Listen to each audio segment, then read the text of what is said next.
KREM 2 News begins now. It's been a busy news week in Spokane and the rest of the Inland Northwest. Thank you for joining us here on KREM 2 Plus for Week in Review. I'm Tim Pham. Here now is a look at some of the biggest news stories from this past week. This community is changed following yesterday's shooting.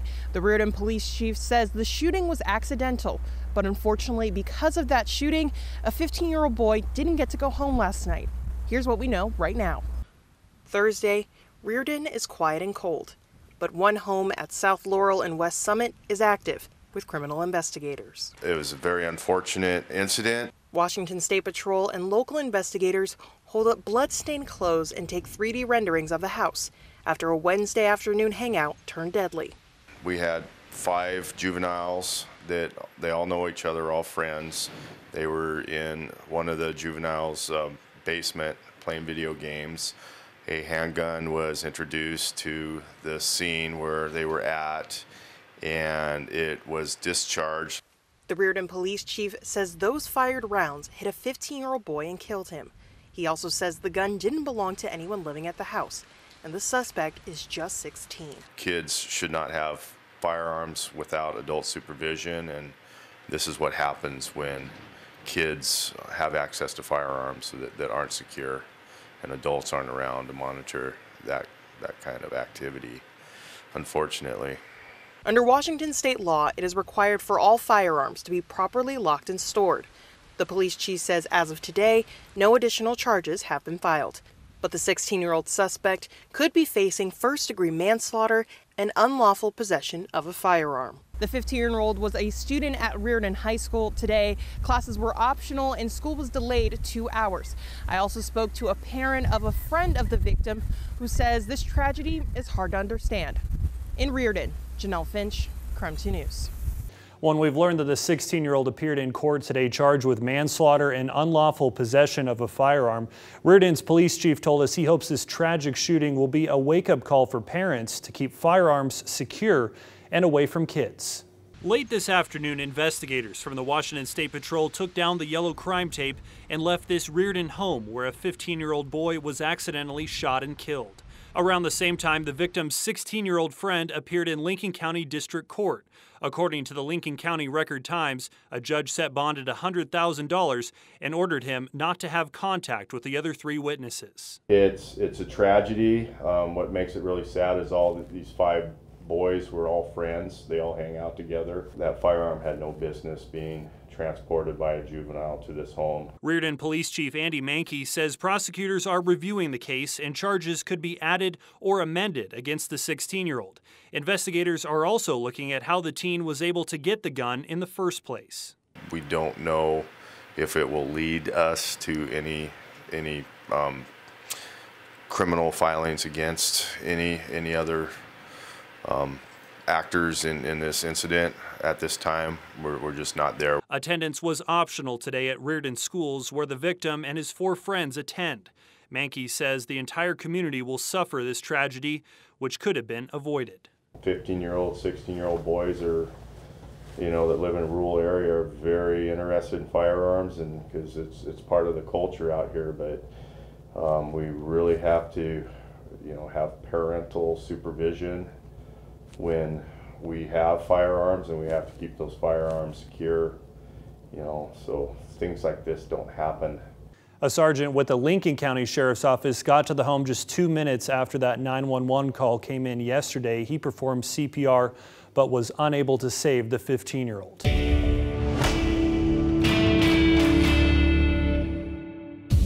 During a December press conference, Washington Governor Jay Inslee spoke about the increase in gun violence against children. Today, gun violence, and this is shocking to me, is the leading cause of death of our young people. Several viewers reached out to us to verify Governor Inslee's statement that gun violence is the largest cause of death in children. Our sources are the CDC, the New England Journal of Medicine, and the nonprofit, the Gun Violence Archive. And so you're tracking all gun-related injuries and deaths? all gun-related injuries and deaths. Mark Bryant is the co-founder and executive director of the Gun Violence Archive, which was created in 2013. Their goal is simple: track in real time the number of gun-related deaths and injuries across the nation. And they do that with a team of 24 researchers in different regions that track things like law enforcement reports, including their social media accounts, along with traditional media accounts. So we asked him about Inslee's claim. He says gun violence is the leading cause of death for young people, ahead of car accidents and cancer. And the answer to that is yes. That is accurate. It only the crossing was this last year.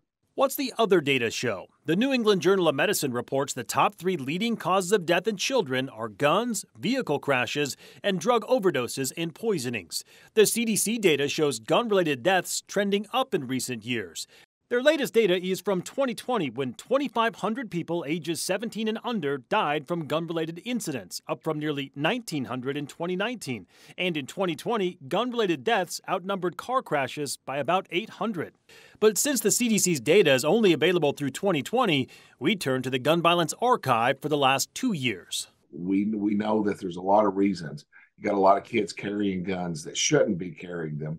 To be clear, the CDC does include suicides in its numbers. The Gun Violence Archive does not. If they did, their numbers would be higher.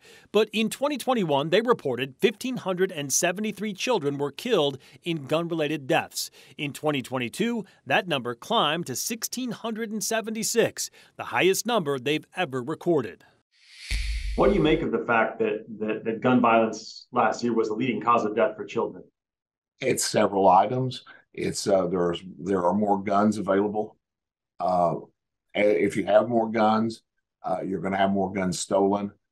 You're going to have more guns that owners fail to properly stow their guns, so they're easier to steal. You're going to have more kids that find guns, young kids that find guns that dad thinks are hidden, and they're not. A 4-year-old boy knows exactly where they are. So we can verify, according to the data from the Gun Violence Archive, in 2022, guns were the leading cause of death in kids in the U.S. If you have something you'd like me to verify, email me at verify@krem.com. Well, at the time of Luke Tyler's death, he was a resident here at this WSU residence hall. Now, while there are still many questions surrounding the circumstances of his death, we do know WSU police are investigating. Meantime, the Pullman Police Department's investigation is focused on the circumstances outside of the WSU campus. Limited information is available regarding the death of WSU freshman Luke Tyler, as it is an active investigation, but here's what we know so far. The Whitman County coroner confirms Luke died by suicide. The release also says the combined effects of alcohol and antidepressants found in his system caused his death. We learned today that medication was in fact prescribed to Luke. Following this update from the coroner, Luke's family shared a statement which says he told close friends that he was at his breaking point due to hazing at Theta Chi. Luke's family says they are eager to learn the truth about his experience. This afternoon, WSU fraternity Theta Chi issued its own statement. It confirmed Luke was initiated as a member in October last year. They offer condolences to his family and are expecting all its members to cooperate with the investigation into Luke's death. In an obituary posted online, Luke's family describe him as an avid athlete with a thirst for adventure. He also spent summers teaching kids how to sail at Sail Sandpoint, lifeguarding and crabbing in the San Juans. His family says Luke was studying kinesiology at WSU with dreams of becoming a physical therapist. Now, a celebration of life for Luke Tyler will be held next month in Kirkland. That service will also be live streamed for those who cannot attend in person. We have all that information linked to our website, KREM.com. Reporting in Pullman, Amanda Rowley, KREM 2 News.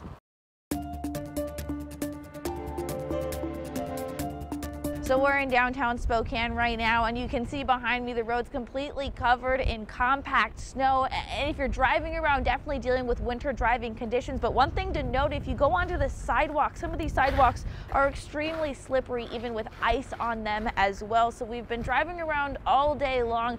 North Spokane, South Hill, anywhere you go, most of the roads are going to look like this with that compact snow. Cars having some trouble gaining traction here and there as well. So just be extra careful going slow this morning. Another thing to look out for, that wind is still blowing. So even on I-90 where the roads are clear, you're going to be dealing with that wind blowing you around as well at those fast speeds. So make sure you are back into that winter driving mindset. We had a bit of a break from it, but it is back. You can see how windy it is as well. So a lot of things coming together to make for slick, dangerous driving conditions. In Spokane, Nicole Hernandez, KREM 2 News. Idaho State Patrol told me troopers started responding to multiple crashes at about 6 this morning. Those crashes all happened at on and off ramps of I-90 in the Post Falls area, and that's because they were covered in a thick sheet of ice. In fact, this westbound on-ramp near Popeyes behind me was one of the worst. The morning commute on I-90 had mostly clear road conditions, but getting off and on the freeway had its challenges. Icy conditions on Post Falls on and off ramps kept Idaho State troopers busy. ISP says about 6 cars crashed or slid off the westbound on-ramp at exit 7 near Popeyes. Troopers set out flares and eventually had to close the on-ramp until it could be cleared and treated. At the eastbound off-ramp at exit 2 on Pleasant View, a few semis slid off the ramp. Some even had to put on chains just to move.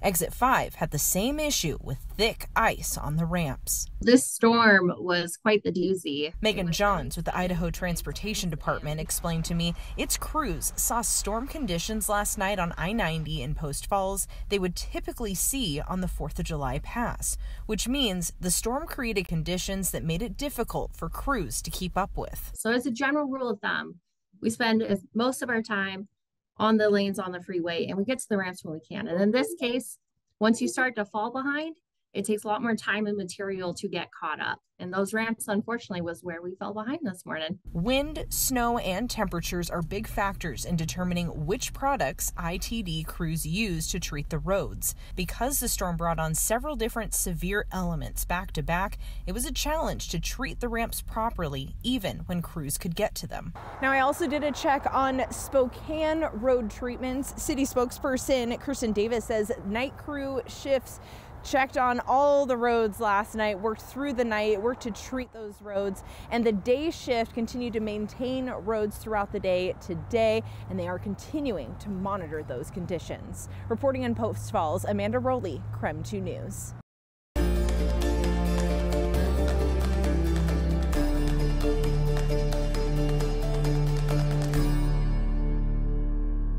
Well, people living near the field off Hutter Road, where developers want to build thousands of new homes, called tonight's outcome a small victory. They're still against this project, even after developers made changes trying to address some of their concerns.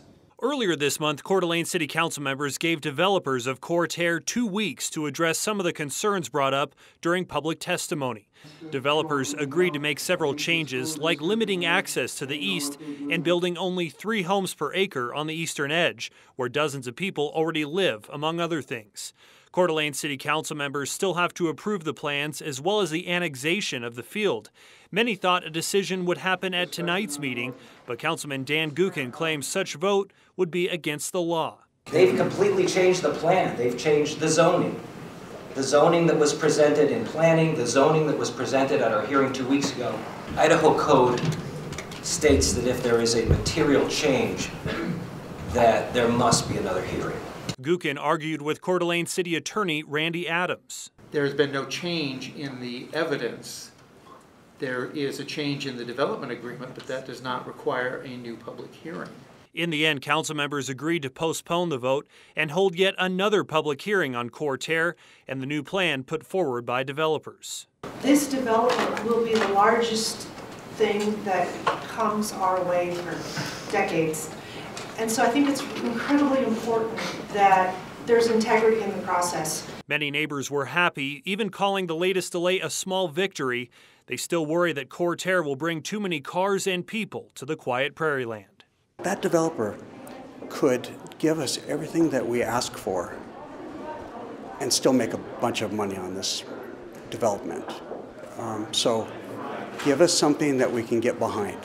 And the next court hearing is expected to be during the end of March or beginning of April. That's when council members could vote to approve or deny the annexation of the land and the project, or perhaps find a way to defer this once again. We'll just have to wait and see.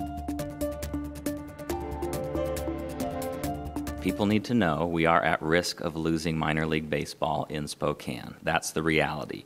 In an effort to save a Spokane staple, county commissioners voted 3-2 Tuesday to help fund a $22 million renovation. Those updates must be done by March 2025 to comply with new MLB regulations. We are already behind schedule with time running out. That's my feeling. Under the approved Memorandum of Understanding, Spokane Indians baseball agrees to raise $8 million. The county will match up to $8 million. We're looking for other state and federal support as well. And it's not just the face of Avista Stadium that's going to change. Once the upgrades are done, the Indians and Spokane County will have to replace the existing lease. At $25,000 a year for rent was very low, and we're going to be at $100,000 plus them paying all the operating costs, which will take us over $250,000 between operating and the rent. The proposed 20-year lease would increase $2,000 every year. Plus, the Indians would pay additional rent every year. Attendance is more than $250,000, $1 for every ticket sold above that number. This is just not a fair deal. Commissioners Josh Kearns and Al French unsuccessfully argued for more provisions on the rental agreement, like a percentage of the team's gross revenue or a portion of all ticket sales. In a sense, the county is like a landlord for this ballpark. And anytime as a landlord, you can negotiate a new lease that quadruples the rent and turns all maintenance over to the tenant, that's a good day for you as a landlord. They argue this isn't a win for the county. At an expense of $8 million, Commissioner Jordan. Or the taxpayers. Shannon Mowdy, KREM 2 News. Mayor Nadine Woodward says the city has taken big strides in building a safer and sustainable community, but she acknowledges there's still much more to be done. We are excited to share with you today the things that we've been working on. The State of the City address is a time for the mayor to reflect on the city's accomplishments while looking forward to current and future projects for Spokane. Today, Mayor Nadine Woodward highlighted the city's efforts to hire more police officers. The feedback was consistent. People want more officers on patrol in their neighborhoods. She also announced plans to introduce an ordinance that addresses the use of drugs in public. Woodward is working on this proposal with Councilmembers Michael Cathcart and Jonathan Bingle. The community has demanded that we do something about rampant drug use that occurs on sidewalks, in parking lots, stairways, and storefronts. We'll be bringing that ordinance to the full council the next few weeks as another way to get people the help they need while respecting the use of public spaces for all of us. At last year's address, Mayor Woodward announced the formation of a Spokane Police Task Force to help curb the increase in violent crime. Today, Woodward shared its success so far. Since becoming operational in June, that task force has arrested more than 24 individuals identified as prolific violent offenders. She also discussed projects launched to increase housing availability in the city and efforts to prioritize mental health for local youth. Moving forward, Woodward asks the community to speak up about what's working and what's not. Now, Mayor Nadine Woodward noted Expo 74 is coming up on a major anniversary, and she says there are plans in the works for an Expo Plus 50 celebration. It will come together over the next year as work finishes on the new stadium. Amanda Rowley, KREM 2 News.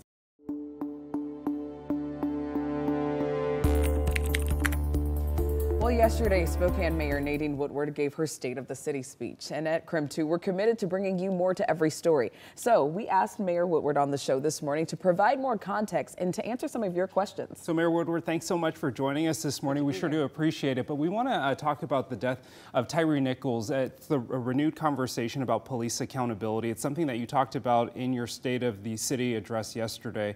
What are some of the things that Spokane is doing to increase police accountability?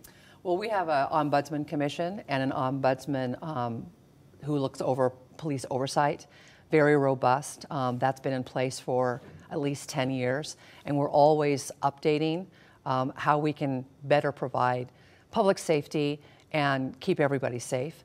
The police reform measures of 2021 in the state legislature did roll back some of the tools that police have in order to keep themselves safe and the community safe. So the police chief and I have been very busy at this legislative session this year advocating to get some of those tools back. One of the things that we really do need, though, is more police officers. For a city our size, we are well below the national average. We need about 90 to 100 more police officers.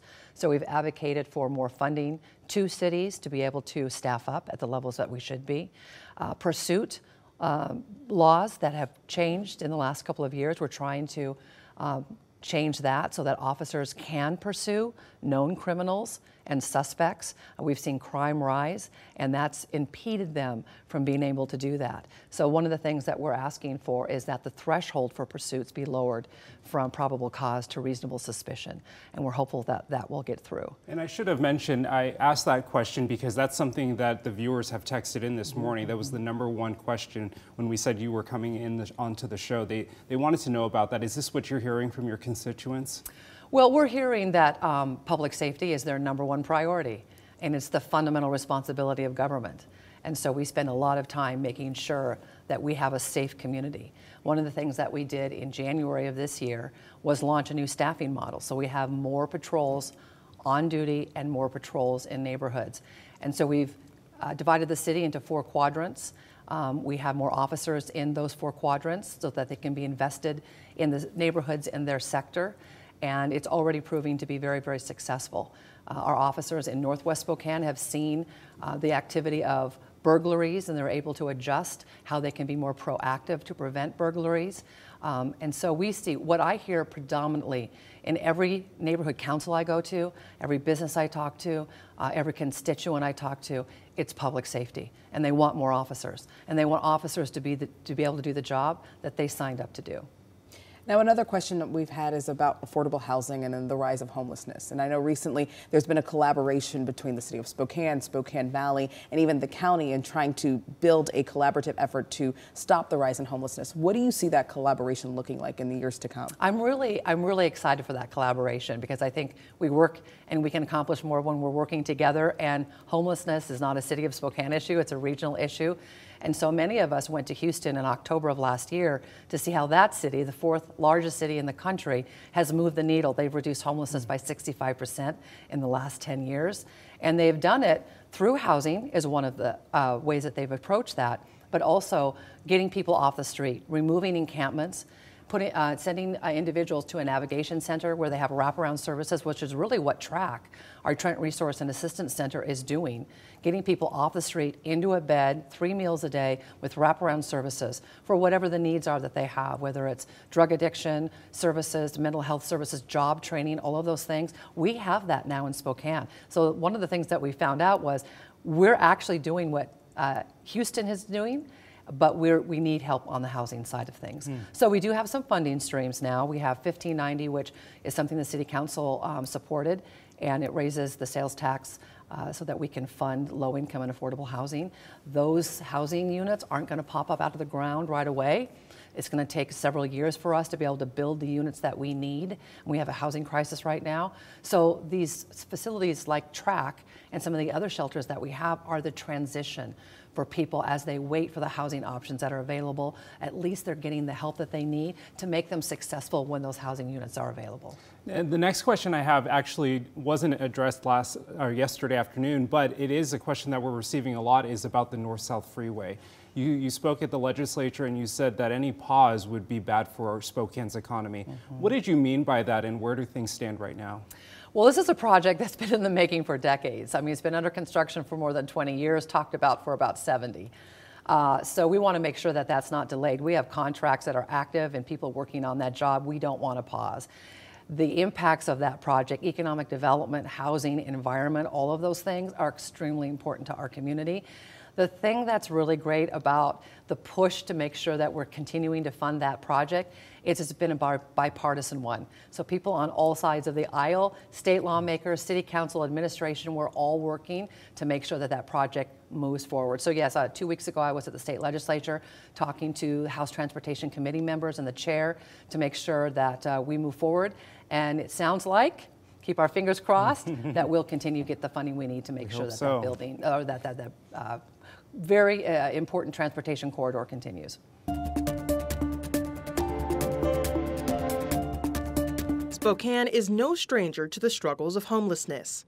Some local nonprofits say solving a big problem could take a small solution. We have a housing crisis in Spokane. We need to do some innovative things to lower our houseless population.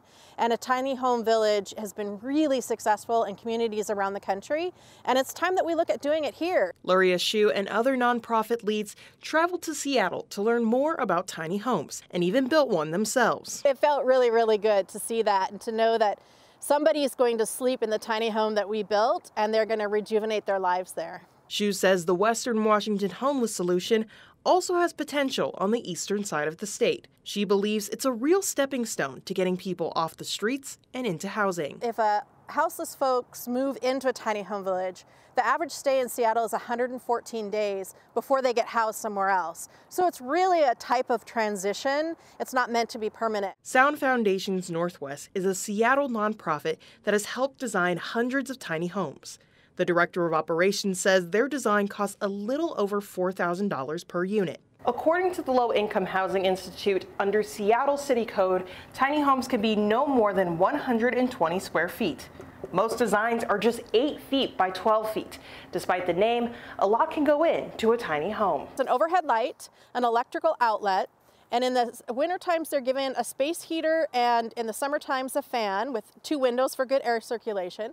Each unit has a bed and typically some sort of a storage structure. Shu says there's still more work to do before bringing the idea to the city. We know that services are really important, and we need to make sure that service providers have the capacity to help to be on site. But she's hopeful she can use the skills she learned on the west side to bring tiny homes to eastern Washington. We're going to be sitting down and talking about what the feasibility is, where there might be land, who might be able to be involved to help fund and operate a tiny home village, and go from there.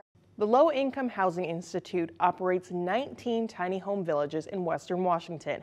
According to the organization, 65% of people stay less than 6 months in a tiny home before moving on to permanent housing. In the studio, Janelle Finch, KREM 2 News.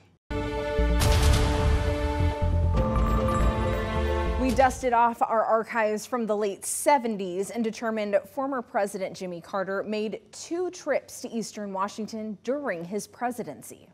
A presidential visit is no small event, and that was definitely the case when President Jimmy Carter came to Spokane. He made his first visit in 1978 for the 4-year anniversary of the World's Fair. A crowd greeted the president at Fairchild Air Force Base before his motorcade took him downtown. In front of a crowd of some 25,000 people, Carter dedicated the former expo site as Riverfront Park. During the ceremony, he praised the people of Spokane for investing in the urban redevelopment of the site. You've transformed an area that was declining, that was far short of its great potential, into the one of the nation's most innovative and refreshing urban settings. Later that day, Carter held a town hall event at the Spokane Convention Center. 1,700 ticket holders greeted the president with a standing ovation. Thank you again. 2 years later, Mount St. Helens blew. This prompted Carter's second visit to eastern Washington.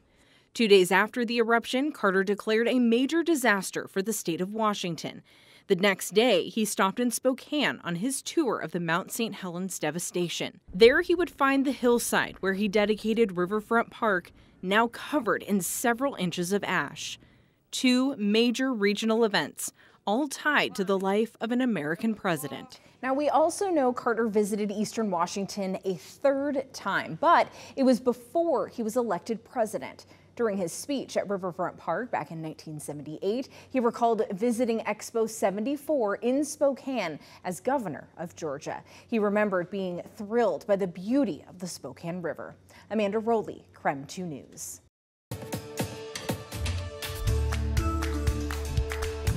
In a visit to Spokane's Teaching Health Center Wednesday, Congresswoman Kathy McMorris Rogers heard directly from future doctors about what they need. What are the kinds of things that, you said, oh, if I just had the chance to, I would do it. And what the biggest challenges are in healthcare. Bottom line, we have a critical need now for anyone to go into healthcare. The Teaching Center is one of 72 across the country that trains physicians in a hospital setting. Residents here say they need more help. It's, again, going back to the support staff, not just having increased physicians, but increased number of social workers, increased pharmacists.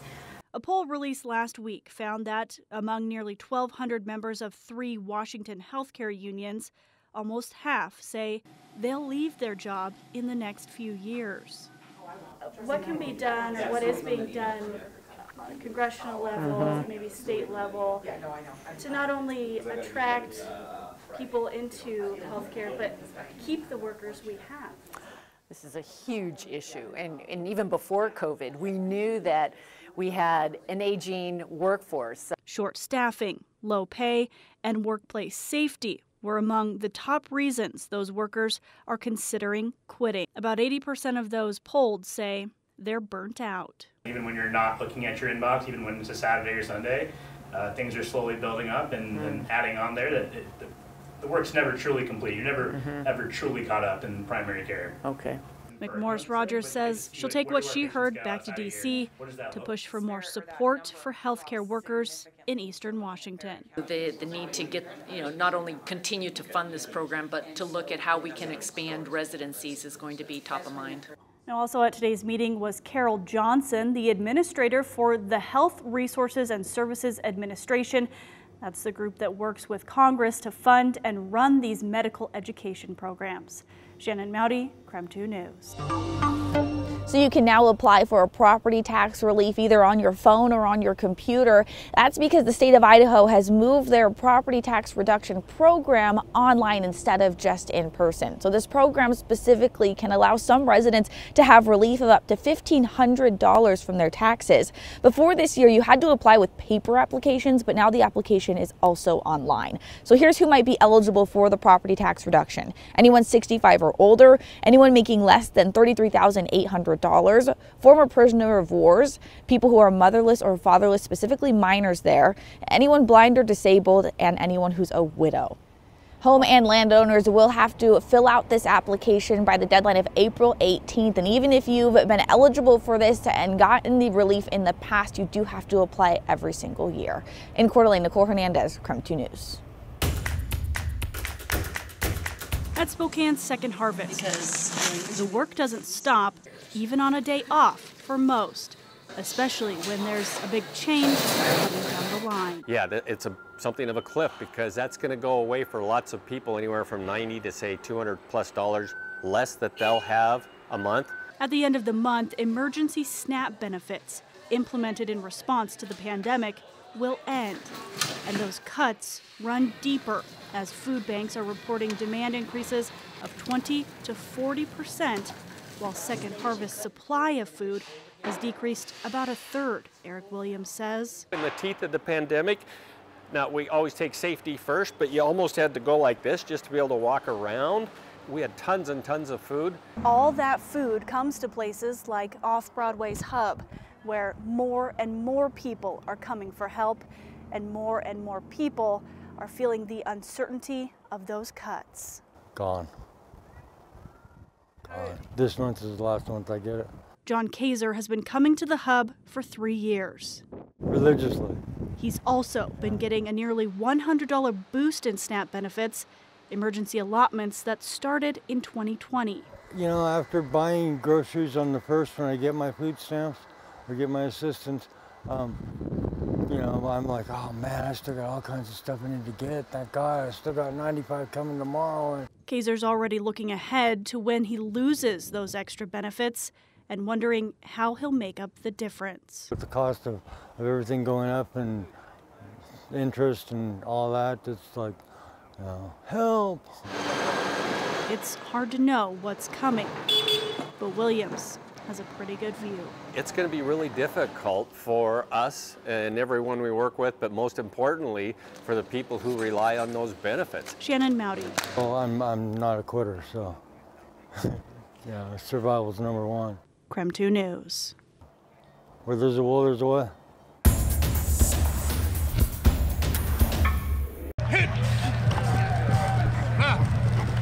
Yeah, I work really hard, but I also have these crazy genetics, so I like just understand that I might as well use them as best as I can. A name Washington State fans will remember. You see Jack Wilson right there, the tackle, the tallest football player in Washington State history. He is 6'11". Not only is Jack Wilson the tallest football player in program history, but he's also the first to play football and basketball since 2008. And I think football really complements it. I was already kind of a physical player. Something about it has just felt really good on the basketball court. I'm more relaxed. And it's been a lot of fun. I feel like a different person on the court. When you hear Wilson's story, you think football player turned basketball big man, but it's actually the opposite. Wilson's collegiate career began in basketball, spending his freshman year on Oregon State's team before transferring to Idaho. After 2 seasons, he decided it was time to stop playing basketball and transfer to WSU to focus on his future career. I had my sights on becoming a strength coach. Like, that's where I was at. I was ready to get into that. Get like kind of a jump start on my career. That jump start was interning with the Cougs strength and conditioning staff, where they saw his strength and size, which later led to football head coach Jake Dickert getting Jack on the team for a sport he'd never played. It was kind of like a one-year thing, see how it goes. I ended up earning a scholarship for this last season, and I mean, it was a blessing. After 2 seasons of football, Jack thought it was time to go back to his original plan. But then a slew of injuries hit the WSU basketball team. Luckily, knew him way back when he was a sophomore in high school going his junior year. So I knew he could play basketball, and he tried to stay in football. And then we had an injury, season-end injury for one of our guys. And I called up Jake. I said, hey, I don't know how much Jack's playing for you right now, this and that, but gosh, we might need him this year. Jack was up for it, and it's been great to have him around. So Jack, the now football player, got back on the court. I saw one of his workouts the one day, and I was like, whoa, the dude's actually like good. Like honestly, I didn't know what to expect the whole time, but I was expecting to be like a football player, just kind of going down there and banging and stuff. I definitely was surprised with his skill set. It's really been a blessing to come back to basketball. I think I didn't really leave it. It was something I did my whole life. And I did a lot of growing up from the time I stopped to now. And coming back to it has been really cool. I don't know, fun's not even the word. It's just like a wild experience, and I just take it in every day and try to make the most of it. Yeah, the story spread on social media definitely played a huge role in reuniting this cat with her owner. But the cat herself, she played a big part in it too, because she definitely made her presence known during this week's City Council meeting from the best seat in the House.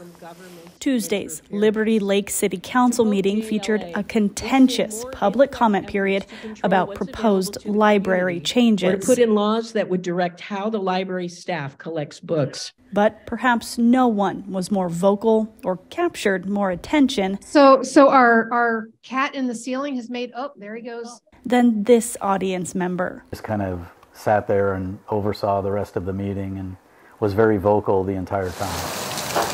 A cat came in from the cold and decided to add a little comic relief to the meeting. We'll thank the cat for a little bit of joviality here. She was removed during a break in the business, but then came the job of finding where she came from. That I have never seen a cat or any animal attend a city council meeting. Fell on human resource manager Heidi Workman. An animal lover, she got to work searching social media. It's what I do. I search the sites for lost pets and look for the pets and try to reunite them. So it's just part of who I am. But city staff also had their own agenda when it came to this council crasher. There was more than talk. There was a plan in place and fees paid and those kinds of things. So the cat was on its way to become a City Hall cat. I adopted the cat. And while that would have been a fitting ending, the spread of the story on social media led to the best outcome. Was able to contact the owner who lives in Montana. He'd been in town to drop off the cat while on business, Heidi learned, and lost her when he slipped. He'd had her for 10 years, so he's very excited to have Frodo back. It was an unexpected journey. Yeah, Frodo, he's very excited to have her back. He told us that he was afraid he would never see her again. So Frodo may have left the ceiling, but her story's unlikely to leave the city's halls anytime soon. It was the perfect ending. And here's another piece of good news. Frodo has been microchipped, so if she does manage to escape again, she's going to be easier to track down this time. In Liberty Lake, Shannon Mowdy, KREM 2 News. For our first stop for Restaurant Week, we made it to Sweet Lou's Restaurant and Tap House in Coeur d'Alene. Sweet Lou's is a very family-oriented restaurant. We have 3 locations up in Sandpoint, Athol, and down here in Coeur d'Alene. It's your favorite food that you've always grown up with, but we just kind of take it up a notch. Vibe is very chilled, relaxed, ultra casual. We're really excited about the Restaurant Week menu. So of course, the 3 entrees that we're featuring this year is our beloved bison ribs. We have our shrimp and grilled peach salad, and then we also have our new watermelon and shrimp ceviche. And then on our desserts, our huckleberry cobbler. We used to have it on the menu a long time ago. We brought that back just for this week, so that's going to be a big treat. We actually don't take reservations, so it's just first come, first serve. We're doing the $35 price range, so of course, the 3 appetizers, 3 entrees, and 3 desserts, and definitely you're going to leave here full for sure. And we, of course, can't leave Sweet Lou's without trying a bite of this amazing food. I'm going to send things back to you guys, and I'm going to enjoy some of these ribs.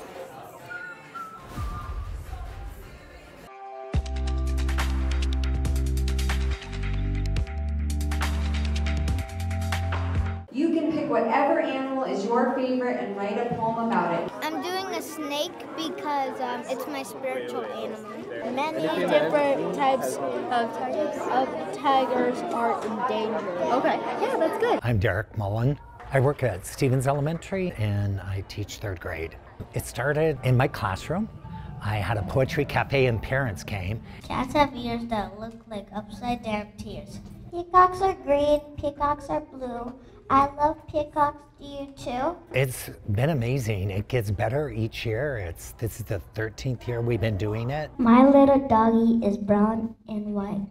He keeps me up barking all night. My cat is the king. OMG, he has kids. He's wearing a crown. My name's Amy Anderson. I teach communication studies at Spokane Community College. We figured there's a lot going on in kids' lives and times where they're maybe a little bit nervous to try new things, and we want to encourage them to be brave and kind of make the connection of coming to college and being brave to start something new and set some high goals. My dad is brave. My dad is cool. My dad is loving. My dad is great. For our students, the whole thing about being brave is about sometimes when you face something that you may not want to do or something that's difficult, is that you can be brave and you can tackle it. We're going to do a quick little game like says Coach Says. So who here has played Simon Says? Defense! Defense! Shot! Shot! Guinea pigs are adorable. My guinea pig is white, brown, and dark brown. NATE stands for Nighttime Owl, Art and Adventure, Talented on Trampolines, Empathy, and Excited. I think Stevens Elementary is a wonderful school, and we're so grateful to have this partnership with them. Bye.